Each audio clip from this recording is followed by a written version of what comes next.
바울의 전도팀은 이제 빌립보의 관료들로부터 사실상 여기를 떠나라라는 그런 명령을 받은 거죠. 그래서 할 수 없이 이제 암비볼리와 아볼로니아를 거쳐 데살로니가에 도착했다 그랬어요. 이 지명만 보면 도대체 어딘지 잘 모르겠죠. 지도를 한번 확인해 봅시다. 아시아 드로아에서 배를 타고 출발해서 빌립보까지 왔어요. 빌립보에서 오늘 암비볼리 아볼로니아를 거쳐서 어디에 갔다 그랬죠? 데살로니가 저기 보이죠? 데살로니가에 지금 이제 온 얘기가 오늘 본문의 이야기입니다. 이동 거리가 한 160km 정도 됩니다. 그러니까 지금이야 자동차가 있으니까 뭐 160km는 부담이 없죠. 그러나 이 당시는 걸어서 갔기 때문에 뭐 5일, 6일 정도 되는 상당히 먼 거리를 지금 이동한 거예요. 그런데 지금 바울과 실라의 상황이 어떤가요? 빌립보에서 어떤 일이 벌어졌죠? 거의 죽기 직전까지 맞았어요. 그리고 감옥에 밤에 갇혔습니다.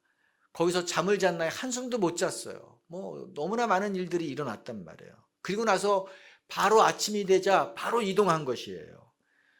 왜 이렇게 곧바로 바로 이동했을까요? 좀 몸도 좀 쉬고 좀 뭐 요양을 좀 해야 되는데 그만큼 바울의 마음 가운데 이 데살로니가를 중요하게 여겼던 것 같습니다. 그럴 수밖에 없어요. 마게도냐 지역의 수도입니다.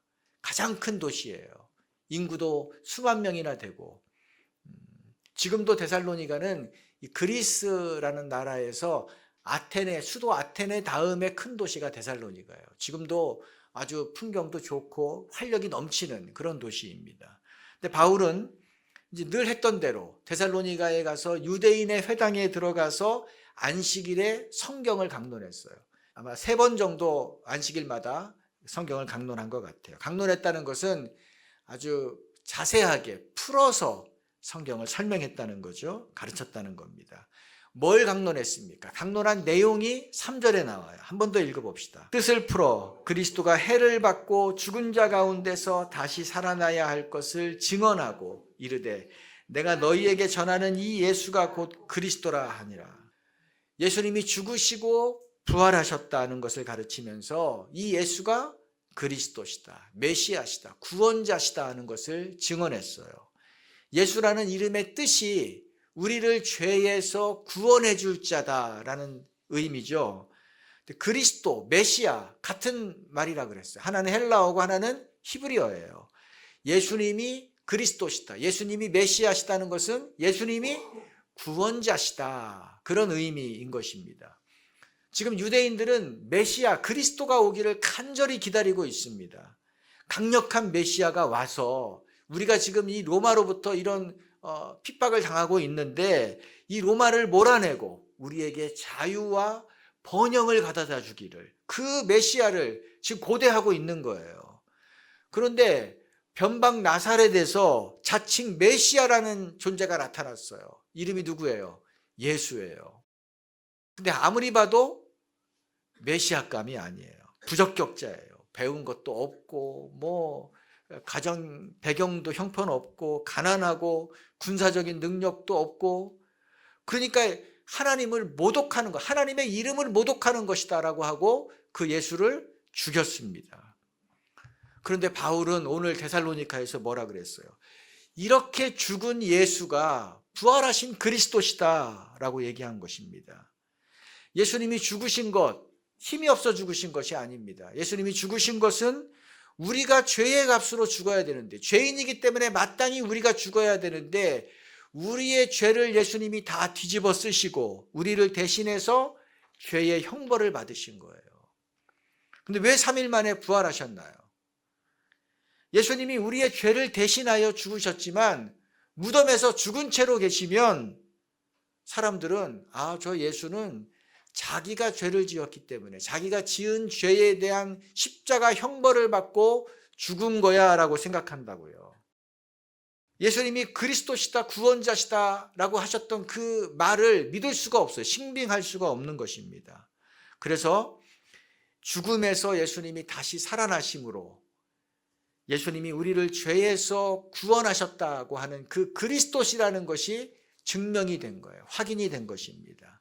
예수님을 믿는 우리도 죽음이 끝이 아니라 예수님처럼 우리도 영원한 생명을 갖고 살아난다. 그 생명을 갖고 영원히 산다는 것을 우리도 보증받은 것입니다.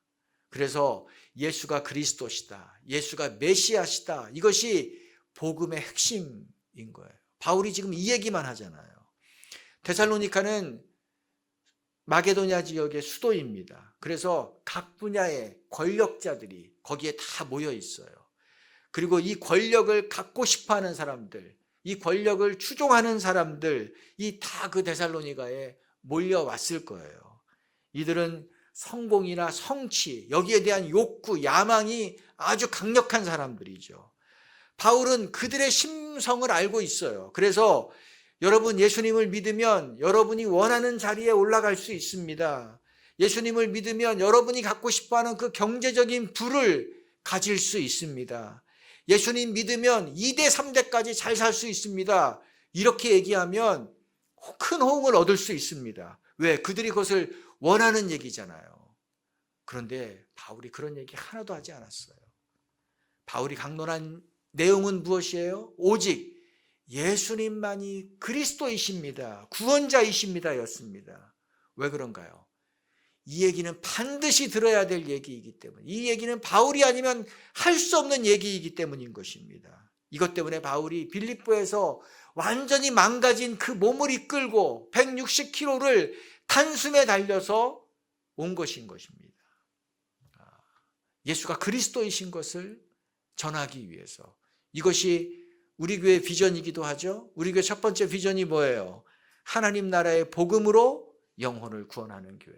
예수가 구원자이심을 우리가 전함으로 구원하는 것이 우리의 첫 번째 비전인 것입니다. 자, 바울이 이렇게 했을 때 어떤 일이 벌어졌나요? 4절을 읽어볼까요? 그 중에 어떤 사람, 곧 경건한 헬라인의 큰 무리와 적지 않은 귀부인들도 권함을 받고 바울과 실라를 따르니. 이 유대인의 회당에는 유대인만 있는 것이 아니라 헬라인 가운데 유대교로 개종한 사람들이 많이 있었어요. 그 가운데는 귀부인들도 있었다 그랬죠. 이 귀부인들, 남편이 이 사회의 지도층인 사람들이에요. 그러니까 많은 것을 이미 가진 여성들이죠. 이들이 어떻게 반응했다 그랬어요? 권함을 받고 바울과 실라를 어떻게 했다? 따르니라. 바울과 실라를 따랐다. 그러니까 이들은 단순히 예수님을 구원자이십니다라고 인정한 것으로 끝난 것이 아닙니다. 이들은 회당을 탈퇴하고 바울과 실라와 함께 따로 교회로 모였던 거예요. 또한 바울처럼 예수님을 주인으로 모시는 삶을 이들이 실제로 살아냈습니다. 실제로 그 제자의 길을 이들이 걸었다는 것입니다. 이들이 누구였다고 그랬죠? 귀부인들이라고 그랬잖아요. 자, 일반적으로 이 상류층의 삶을 사는 사람은 자기보다 더 나은 삶을 사는 사람을 동경합니다. 자기보다 더 가진 사람, 자기보다 더 높은 직책에 있는 사람들을 추종해요. 사모한다고요. 그리고 그런 부류의 사람들과 함께 있으려고 합니다. 그렇죠. 그런데 지금 이 귀부인들이 따르고 있는 바울은 어떤가요? 초라해요. 가진 것이 없어요. 근데 이런 사람, 이런 부류와 가까이 있으면 자기의 급이 낮아진다고요. 편하고 호화로운 삶을 이제 더 이상 살기를 포기해야 되는 거예요. 불편을 겪을 거예요. 이렇게 하면 힘들어진다는 것을 알고 있습니다. 하지만 이들은 주님을 따르기 위해서 자발적으로 그렇게 한 것입니다. 자발적으로 자기의 그 기득권을 내려놨어요. 권리를 포기했어요. 혁명적인 일이지 않나요? 그런데 사실은 당연한 일이에요. 왜냐하면 예수님을 믿으면, 예수님을 제대로 알면, 복음을 제대로 받아들이면 이렇게 살 수밖에 없는 거예요. 근데 오늘날 그리스도인들의 모습이 이게 원본과 너무 멀어져 있어서 이런 모습이 놀라운 거예요. 우리가 사도행전을 통해서 지금 원형을 보고 있다고 생각하는 것입니다. 우리가 원본과 너무 멀어져 있는 것입니다. 그래서 오늘날 우리 그리스도인들을 보면 내가 무슨 인심을 써서 예수님을 믿어주는 것처럼 보일 때가 있어요. 내가 대단한 인심을 써서 예배에 한번 나와주는 것처럼 보일 때가 있다고요. 내가 무슨 대단한 인심을 써서 헌금을 조금 드리는, 도와주는 뭐 이런 것처럼 행동할 때가 있어요. 이것은 예수님을 믿는다고 하지만 여전히 내가 주인인 것입니다. 예수님을 나의 매니저 정도로 생각해요. 내 기분을 맞춰줘야 되고, 내가 필요한 것을 그때그때 알아서 대령해 줘야 되고, 또 이것이 잘 안 되면, 마음에 안 들면 안 믿겠다고, 나 안 하겠다고 뭐 이렇게 또 버티고 밀어내고 그런다고요. 저는 이것을 보면서 참 오늘날 참 하나님 볼 때에 우리는 참 버릇없는 그리스도인이다, 뭐 그런 마음이 들어요. 버릇없는 그리스도인이 오늘날 양산되고 있다, 그런 마음도 들 때가 많습니다. 예수님을 믿는다는 것은 이게 아니에요. 내가 죽고 그리스도가 사는 것입니다. 예수님이 사는 것입니다. 나를 통해서 예수님이 드러나는 것이, 이것이 주님을 믿는 삶인 것입니다. 갈라디아서 2장 20절 상반절에 바울이 이렇게 고백했죠. 내가 그리스도와 함께 십자가에 못 박혔나니 그런즉 이제는 내가 사는 것이 아니요 오직 내 안에 그리스도께서 사시는 것이라. 내가 못 박혀 죽었어. 나는 이미 죽은 존재예요. 내 안에 그리스도께서 사시고 나는 그리스도를 위해 살아가는 존재로 바뀐 것입니다. 제가 지난 여름에 우리 아내가 이제 간식으로 먹으라고 복숭아를 한 10개 정도 큰 거를 저에게 싸줬어요. 아주 크고 색깔도 예쁘고 먹음직스럽고, 그때 아마 좀 복숭아가 좀 귀할 때였을 거예요. 그래서 제가 이제 와서 한 개를 깎았는데 안에 다 짓무르고 썩은 거예요. 두 번째 건 괜찮겠지 하고서 두 번째 걸 또 깎았는데 똑같이 다 썩었어요. 세 번째 것도 마찬가지예요. 그래서 오기가 생겨서 전부 다 깎아봤는데 전부 다 똑같았습니다. 그러니까 전부 이건 다 쓰레기통에 들어가야 될 것을 저에게 준 거예요. 근데 그거 이제 손질을 해보니까 손이 다 이제 엉망이 됐어요. 이게 뭐 짓무르고 그런 거니까. 안이 다 썩고 하니까. 그래서 이걸 이제 버려야 마땅한데 조금 오기가 생기더라고요. 왜냐하면 애썼잖아요. 그래도 한번 최대한 먹을 만한 것은 살려봐야겠다, 살려내보자 하고서 다시 건져내서 이제 해체하기 시작했습니다. 깎았어요. 살려냈습니다, 일부를. 사진 한번 볼까요? 한 10개 깎았는데 살려낸 게 저거예요. 맛있었을까요? 제가 한 조각, 두 조각 먹었는데 도저히 못 먹겠더라고요. 일단 아무 맛이 없어요. 그리고 약간 곰팡이 냄새도 나는 것 같아요. 야, 이거 계속 먹었다가는 병 걸리겠다, 큰일 나겠다, 그런 마음이 들어서 저 수고롭게 저 깎아놨는데 저걸 또 버려야만 했습니다. 근데 냉장고에 넣어놨는데 우리 다은이가 와가지고 제가 또 줬네요. 젊은 너는 그래도 먹으면 이겨낼 수 있지 않을까 하는 마음이었는데 그 먹으면서 아빠 복숭아가 왜 이래요? 맛이 왜 이래요? 그러더라고요. 제가 이것을 보면서 이것이 나의 모습일 수 있겠다는 마음이 들었어요. 이것이 오늘날 우리 그리스도인의 모습일 수도 있겠다.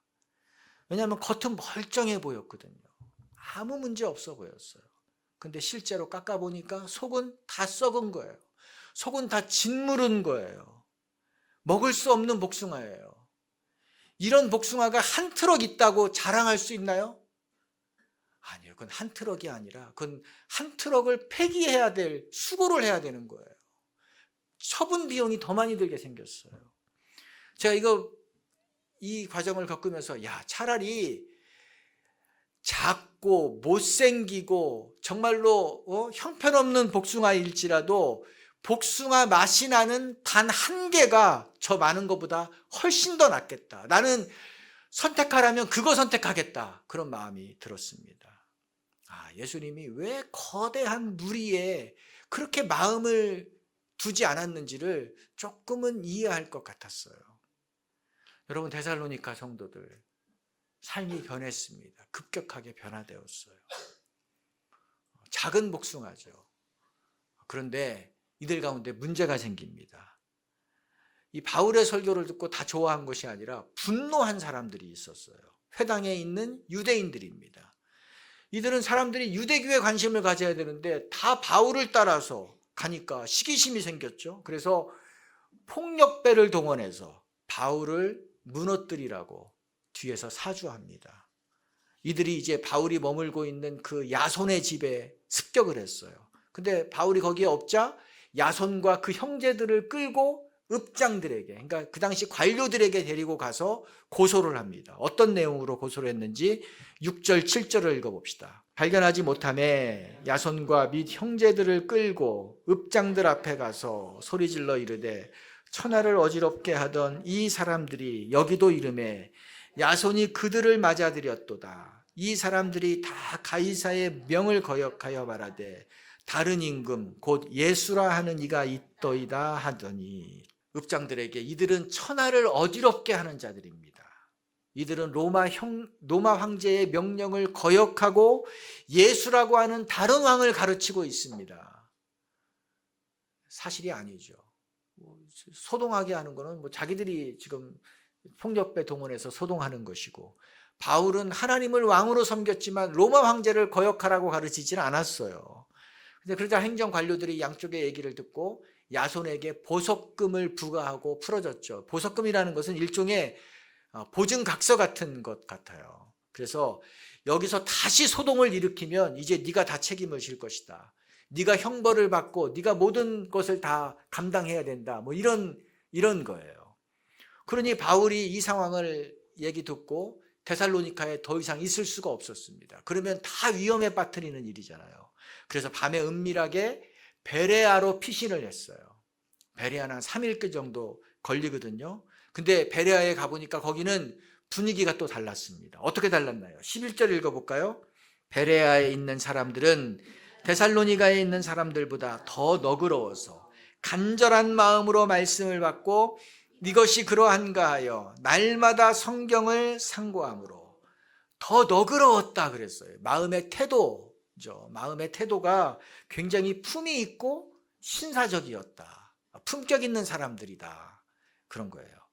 또 간절한 마음으로 말씀을 받았다고 했습니다. 그러니까 말씀을 사모하는 마음이 있었던 거예요. 열린 마음으로 말씀을 수용한 것입니다. 예수님이 너희 진주를 돼지에게 던지지 마라 그러셨어요. 그러면 그거 발로 밟고 다 진 이겨서 뿐만 아니라 돌이켜서 너희를 향해서 너희를 찢어버릴 수도 있다. 너희를 습격할 수도 있다. 뭐 그런 걸 염려해라 라고 말씀하셨어요. 근데 이 말씀이 저는 동의가 돼요. 이해가 좀 됩니다. 돼지에게 진주를 던져주는 일과 같은 일은 하지 않아야겠다. 제가 그런 마음도 먹었었어요. 왜냐하면 진주의 가치를 모르는 사람에게 아무리 좋은 진주를 갖다 줘도 감흥이 없습니다. 그 소용이 없어요. 제가 마음이 없는 사람들을 설득해서, 억지로 건면해가지고 끌어다가 이 성경 공부도 하고 기도회도 하고 그 일을 했었어요. 근데 이게 마음이 없으니까 변화도 없더라고요. 이 힘만 빠졌어요.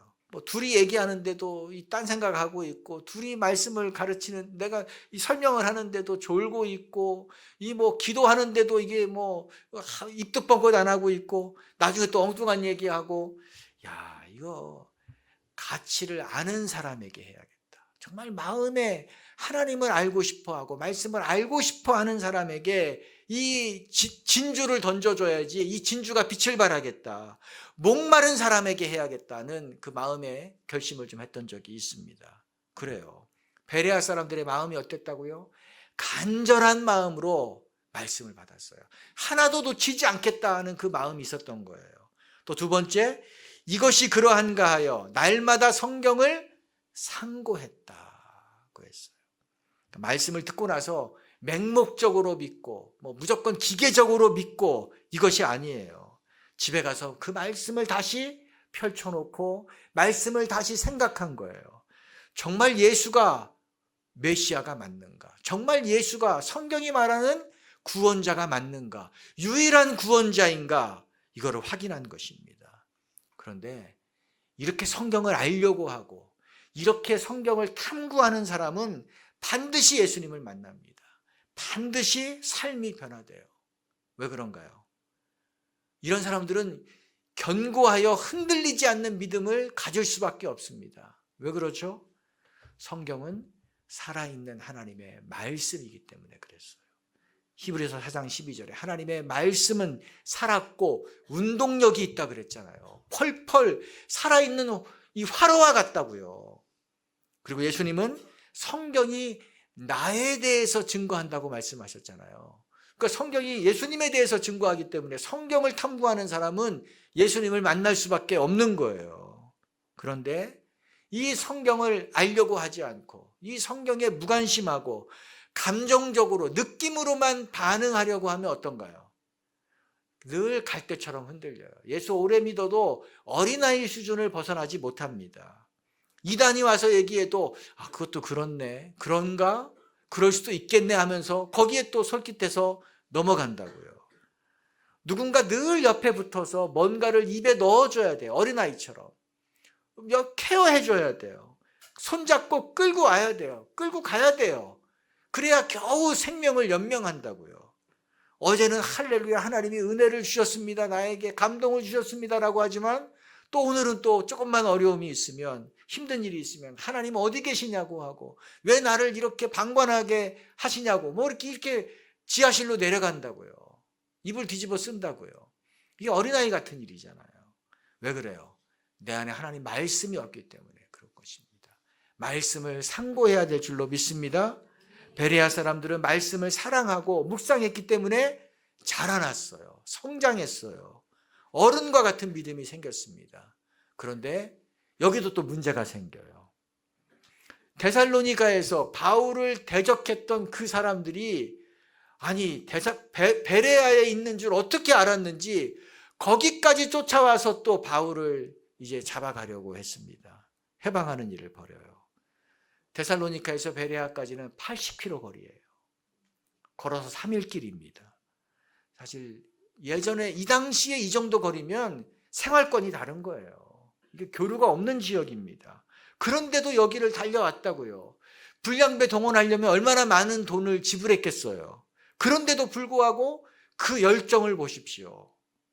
지난번에 검거에 실패했기 때문에 아마 그것을 교훈 삼아서 이번에는 일망타진하겠다, 철저하게 계획을 가지고 왔을 것입니다. 베레아 성도들이 이것을 보니까 이건 보통 위험한 것이 아니에요. 이게 보통 위급한 상황이 아닙니다. 그래서 바울을 몰래 혼자 빼내서 바울만 급하게 바다로 이동시켰다 그랬어요. 그러니까 항구로 이동시킨 거예요. 가까운 항구로 이동시켜서 거기서 또 급하게 배를 태워서 아테네로 도망가게 만들었어요. 아테네까지는 몇 킬로? 300km예요. 300km. 그러니까 아테네는 또 이것은 아가야 지방이기 때문에 딴 나라예요. 딴 나라로 피신시킨 거예요. 이런 일들이 지금 연속해서 지금 일어나고 있는 것입니다. 바울이 하나님 편에 서 있잖아요. 하나님 편에 서 있는데도 불구하고 지금 이런 반대와 방해를 겪었다는 것을 우리가 기억해야 됩니다. 하나님 편에 서 있어도 뭐를 겪는다? 반대와 방해가 있다는 것을 우리가 기억해야 됩니다. 바울은 지금 하나님의 인도하심을 따라 마게도냐 지방에 왔잖아요. 그런데 마게도냐에 온 이후로 한시도 잠잠할 날이 없었어요. 빌립보에서 고문당했죠. 감옥에 갇혔죠. 데살로니카에 왔는데 거기서 또 불량배들이 폭동을 일으켜서 도망 나왔죠. 베레아에서 뭔가 좀 해보려고 했는데 또 똑같은 일을 겪어서 아테네로, 완전히 예정에도 없던 저 아테네로 지금 피신을 갔습니다. 바울이 잘못한 게 있나요? 잘못한 거 없어요. 하나님의 인도하심을 따라왔을 뿐인데도 지금 이런 고난을 겪는 것입니다. 여러분이 이렇다면 어떤 마음이겠어요? 근데 왜 이럴까요? 바울이 나중에 데살로니가 교회에 편지를 써요. 그러면서 왜 내가 그때 이런 일을 겪었는지를 얘기합니다. 데살로니가전서 2장 17절 한번 읽어봅시다. 형제들아, 우리가 잠시 너희를 떠난 것은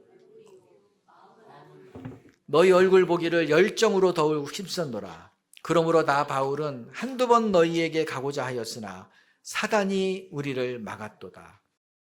누가 막았대요? 사단이 막았다. 사단의 방해. 그러니까 사단이 우리가 하나님의 일을 할 때에 방해합니다. 하나님이 어떤 일을 시작하셨을 때에, 하나님의 일하시는 것이 나타날 때에 사단이 방해를 해요. 온갖 방법을 동원하는 것입니다. 중단하게 만드는 거예요. 그러므로 우리가 하나님의 일을 잘 해나가고 있는데, 하나님 편에 서 있는데도 불구하고 뭔가 막히는 일이 계속 생기고 어려운 일이 계속 생기면 놀라지 마십시오. 아, 사단이 시기하는 것일 수 있겠다. 그렇게 생각하면 되는 거예요. 왜? 이것은 또한 증명이기도 해요. 내가 지금 바른 길을 가고 있구나. 내가 지금 하나님의 일을 제대로 하고 있구나. 하나님이 우리 가운데 역사하고 있구나 하는 것이 증명되는 것이기도 해요. 그렇기 때문에 사단이 방해하는 거잖아요.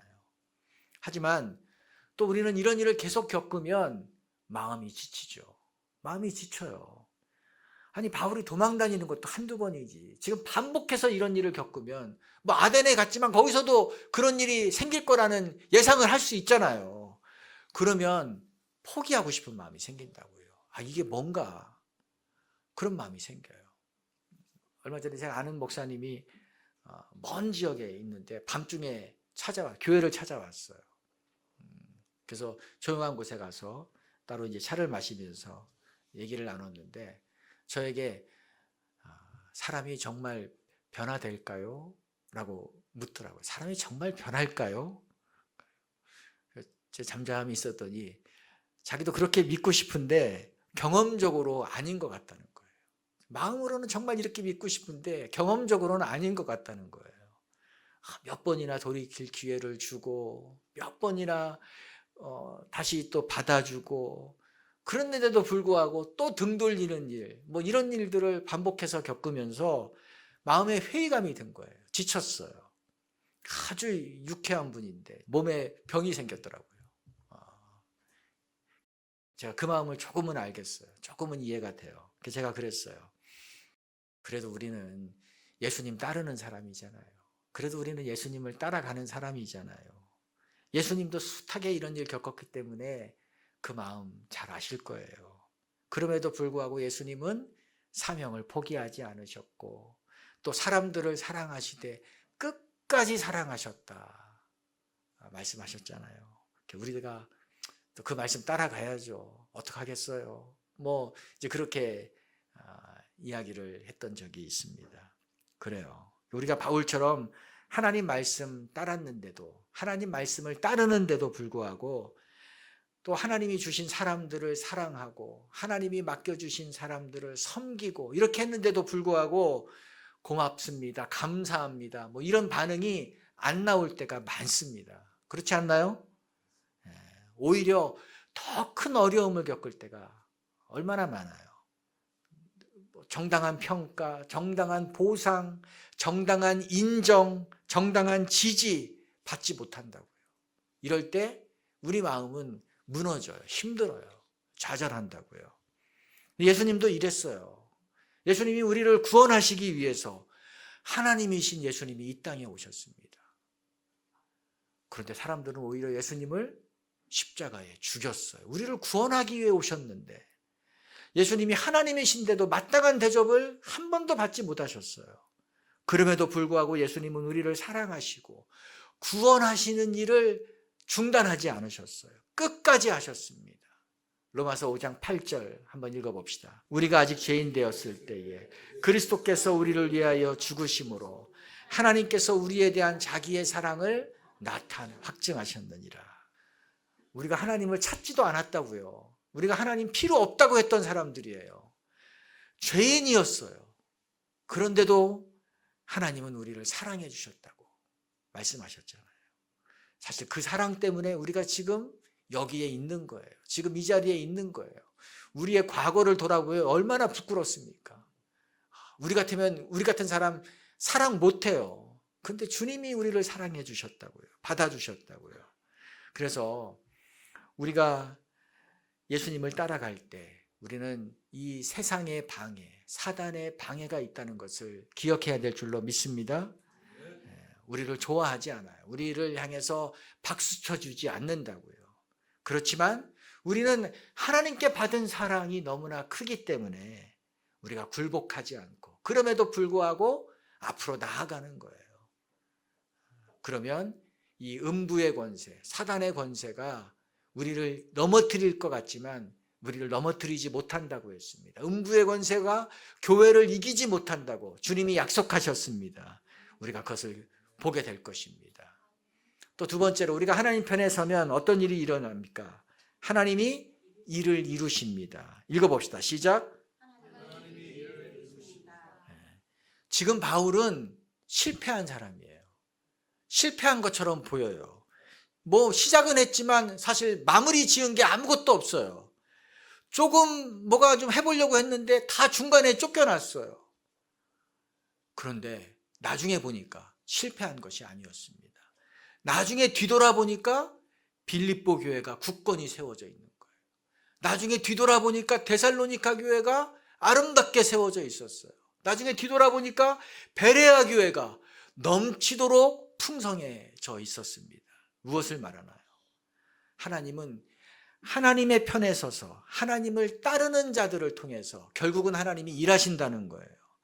당장 눈에 보이는 것이 없을 수 있어요. 당장 어떤 수치상으로 나타나는 것, 당장 어떤 그 손에 잡히는 것, 이런 것이 없을 수 있다고요. 근데 그럴지라도 그것이 실패가 아니라는 것을 우리가 기억해야 됩니다. 하나님 편에 서 있으면 결국은 하나님이 열매를 맺게 하십니다. 이 바울이 떠난 이후에 데살로니가 교회가 어떻게 됐는지 한번 보세요. 데살로니가전서 1장 7절. 모든 믿는 자의 본이 되었느니라. 주의 말씀이 너희에게로부터 마게도냐와 아가야에만 들릴 뿐만 아니라 하나님을 향하는 너희의 믿음의 소문이 각처에 퍼졌으므로 우리는 아무 말도 할 것이 없느니라. 이 데살로니가 교회가, 바울이 중간에 쫓겨났던 그 교회가, 바울은 사실 불과 한 8개월 정도밖에 길어야 거기에 머물지 않았을 거예요. 모든 믿는 자의 본이 되었다. 그들의 믿음의 소문이 각처에 퍼졌다 그랬어요. 대단한 칭찬이잖아요. 역사가 이렇게 짧은 교회인데 그 주변 교회들에게 모델이 되었어요. 그리고 그들을 자극하고 그들을 도전을 주는 교회가 되었다는 것입니다. 이들은 바울이 가르친 것을 바울이 떠난 이후에도 그대로 붙잡고 따른 자들을 이었던 것입니다. 자, 우리가 하나님 편에 서 있으면 하나님이 열매를 맺게 하신다는 것을 말씀하시는 거죠. 여러분 이거 믿으시나요? 그래요. 그러니까 바울은 실패한 게 아니에요. 지금까지 17장까지 보면 실패지만 나중에 보면 그게 실패가 아니었다는 거예요. 그러므로 우리는 내가 지나온 자리를 뒤돌아봤을 때 세워진 것이 무엇이 있는가를 잘 생각해 봐야 됩니다. 내가 지나온 자리를 뒤돌아봤을 때 세워진 것이 있으면 내가 하나님 편에 서서 하나님의 인도를 잘 따라왔구나 하는 것을 확인하는 겁니다. 지난주에 제가 가장 사랑하는 친구가 하나님의 부름을 받았어요. 얼마나 속상한지. 하나님, 왜 내가 그렇게 가장 사랑하는 사람을 그렇게 골라서 데려가십니까? 하나님, 내가 계속 함께하고 싶은 사람, 나에게 정말 힘이 되는 사람을 하나님 왜 그렇게 뽑아서 가시는 것 같습니까? 왜 나를 이렇게 혼자 놔두시나요? 그런 마음이 들었어요. 그러면서 또 하나는 내 친구들이 이 땅을 떠나기 시작했다. 이것이 또 저에게는 또 다른 놀라움으로 다가왔습니다. 내 친구들이 떠나기 시작했다. 그러면 나도 언젠가는 나도 남의 일이 아니구나. 내가 잘 살아야겠다. 그런 마음이 들었어요. 그럼 내가 잘 사는 것이 무엇인가? 내가 지나간 자리에 무엇을 남길 것인가? 내가 지나간 자리에 무엇이 남을까? 나는 무엇을 남기는 자인가? 내가 이것을 생각하며 살아가야겠다. 무엇이 남으면 정말 가치 있을까? 또 이것을 곰곰이 생각하는 시간이었습니다. 내가 아무리 아까운, 내가 아무리 아끼는 물건, 아끼는 옷, 아끼는 가방, 이런 것이 있어도 내가 이 땅을 떠나면 그거는 다 불태워져요. 그렇죠. 산에서 다 불태우잖아요. 아니면 유가족들이 그거 다 처분합니다. 버려요. 나에게 중요했지 나 외에 다른 사람에게는 하나도 중요한 것이 아니에요. 오히려 그건 다 짐이에요. 그래요. 그 생각해 보니까 그래, 재물을 남기는 것 뭐 좋은 일이지. 건물을 남기는 것 좋은 일이고, 명예를 남기는 것 좋은 일이고, 뭐 명성을 남기는 것 좋은 일이지만 그거 대단하지 않은 것일 수 있겠다. 대단하지 않겠다라는 또 생각이 들었습니다. 오늘 이 바울을 보면서 그래, 바울이 지나간 자리에 사람이 남았잖아요. 바울이 지나간 자리에 사람이 남았어요. 바울이 지나간 자리에 복음이 남았습니다. 바울이 지나간 자리에 하나님의 교회가 남았어요.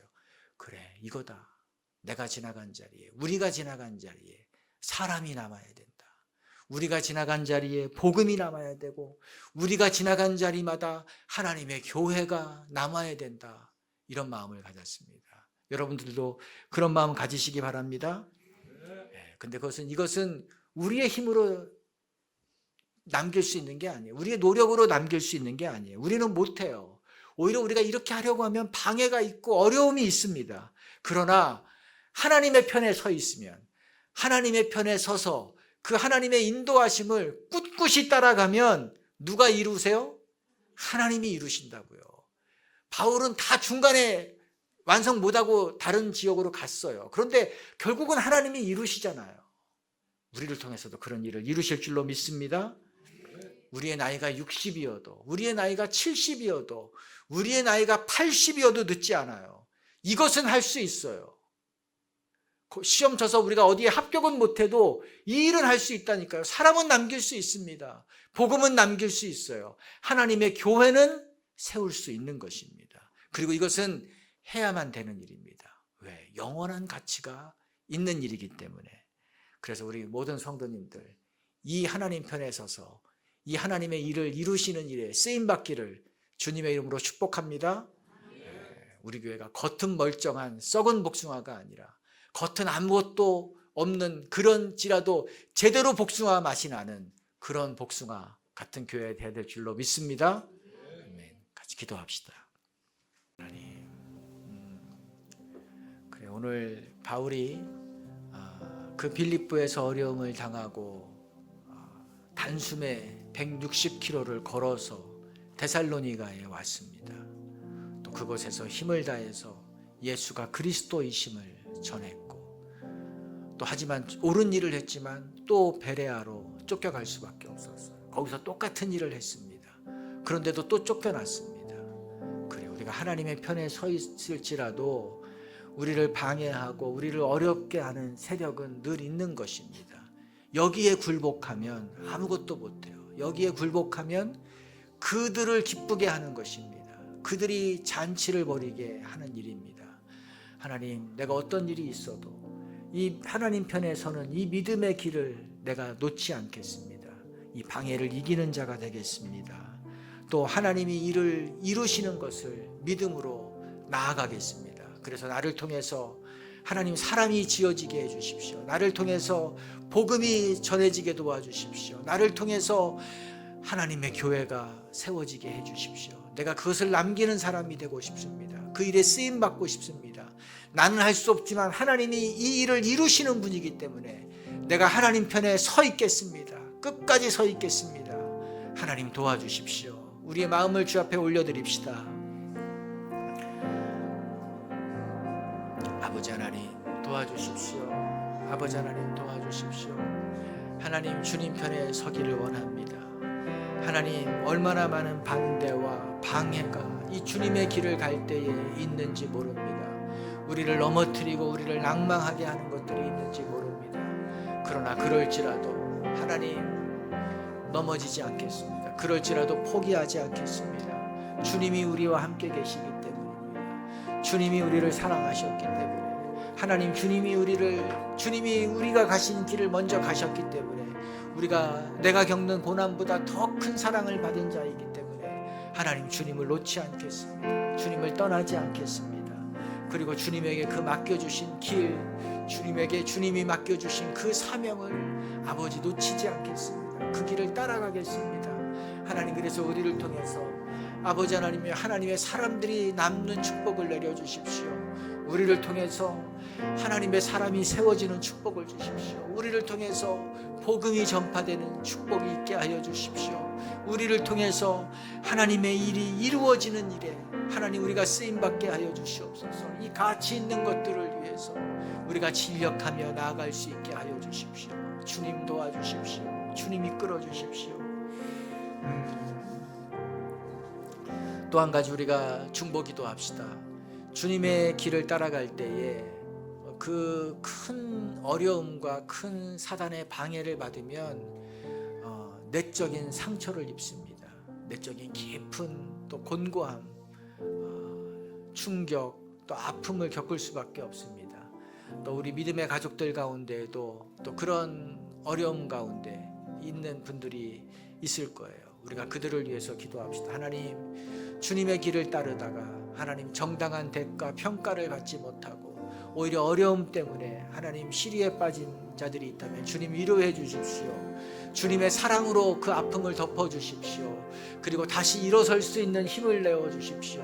바울이 뚜벅뚜벅 다시 일어나서 데살로니카에 쫓겨났지만 베레아로 갔던 것처럼, 또 베레아에서 쫓겨났지만 그 배를 타고 300km의 항해를 거치며 거친 파도를 이기며 아덴으로 갔던 것처럼 그런 아버지 믿음의 그 야성을 허락하여 주십시오. 위로와 다시 한번 새 힘을 내려주시도록 기도합시다. 하나님, 그렇습니다. 우리 믿음의 공동체 지체들 가운데 아버지 하나님의 마음에 그 어려움이 있는 지체들이 있다면, 하나님 마음에 내상을 입은 자들이 있다면 하나님 그들을 도와주십시오. 하나님 그들을 위로해 주십시오. 하나님 그들을 공감해 주십시오. 하나님 그들을 보듬어 주십시오. 그들이 침륜에 빠지는 것이 아니라 다시 일어설 수 있게 해주십시오. 다시 주님 편에 설 수 있게 도와주십시오. 다시 이 믿음의 항해를 할 수 있도록 도와주십시오. 다시 사람을 짓는 일을 할 수 있도록 도와주시고, 다시 교회를 세우는 일을 할 수 있도록 도와주시고, 다시 복음을 전하는 일을 할 수 있도록 도와주시고, 하나님이 이를 이루시는 분이라는 것을 믿게 하여 주시고, 하나님 그 길을 걸어가게 하여 주시옵소서. 하나님의 그 큰 사랑으로 그들의 마음을 아픔을 덮어주시옵소서. 하나님의 그 큰 사랑을 발견하게 하여 주시옵소서. 주님 그런 은혜를 내려주시옵소서.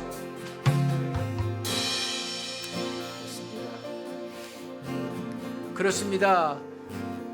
세상은 우리를 가만 놔두지 않습니다. 또 사단은 우리를 늘 흔듭니다. 우리를 지지하지 않습니다. 그럼에도 불구하고 우리는 믿음으로 나아가기로, 하나님의 그 큰 사랑이 우리를 뒤덮었기 때문에, 하나님이 우리와 함께 계시기 때문에 우리는 믿음으로 그것을 뚫고 나가기로 결정한 사람입니다. 그리고 이 믿음을 주 앞에 고백하며 나아가겠습니다. 믿음으로 살아가겠습니다.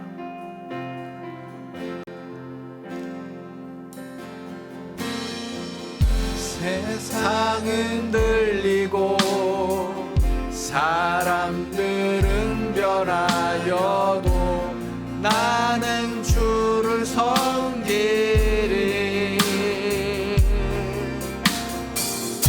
주님의 사랑은 영원히 변하지 않네. 나는 주를 신뢰. 믿음은 들리고 사람들 주를 떠나도, 믿음은 들리고 사람들 주를 떠나고 나는 주를 섬기리. 주님의 나라는 영원히 쇠하지 않네. 나는 주를 신뢰. 아멘. 오직 믿음으로 고백합니다. 오직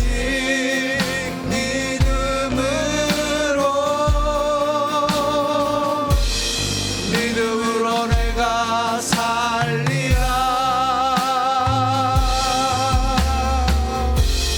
오직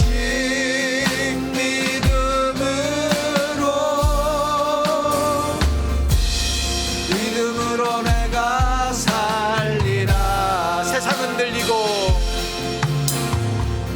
세상은 들리고 사람들은 변하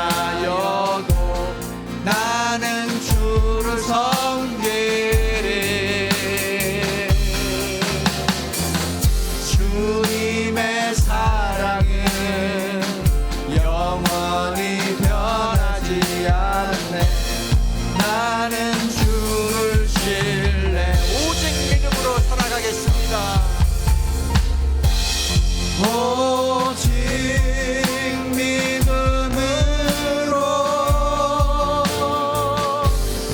믿음으로 내가 살리라.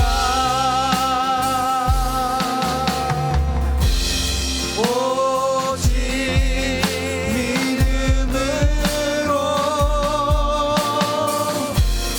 믿음으로 내가 살리라. 오직